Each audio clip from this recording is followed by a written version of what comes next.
నరనారాయణులు ఎవ్వరు? హిరణ్యకశిపుణ్ణి సంహరించిన తరువాత నరసింహస్వామి నరరూపం నరుడిగాను సింహరూపం నారాయణుడిగాను విడిపోయి ధర్ముడికి నరుడు నారాయణుడు అనే కవలలుగా జన్మించారు. సరిగ్గా అదే సమయంలో దంభోద్భవుడు అనే రాక్షసుడు 1000 సంవత్సరాలు కఠోర తపస్సు చేసి సూర్యుణ్ణి ప్రసన్నం చేసుకుని 1000 కవచాలను వరంగా పొందాడు. అవి ఉన్నంతకాలం తనను ఎవరూ ఏమీ చెయ్యలేరని ముల్లోకాలను ముప్పు తిప్పలు పెడుతూ వెర్రవేగసాగాడు.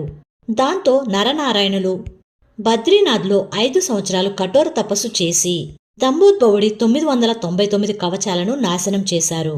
అప్పుడు దంభోద్భవుడు సూర్యుని వద్దకు వెళ్లి తనను కాపాడమని అడుగగా సూర్యుడు తనని కాపాడుతాడు. దాంతో దంభోద్భవుణ్ణి రక్షించినందుకు వచ్చే జన్మలో నువ్వు సూర్యుడి అంశతో సహజ కవచంతో జన్మింతువుగాక అని శపిస్తాడు నరుడు. అందుకే మహాభారతంలో సహజ కవచ కుండలాలతో జన్మించిన దంభోద్భవుణ్ణి అంటే కర్ణుణ్ణి నరనారాయణులు కృష్ణ అర్జునులుగా జన్మించి సంహరిస్తారు.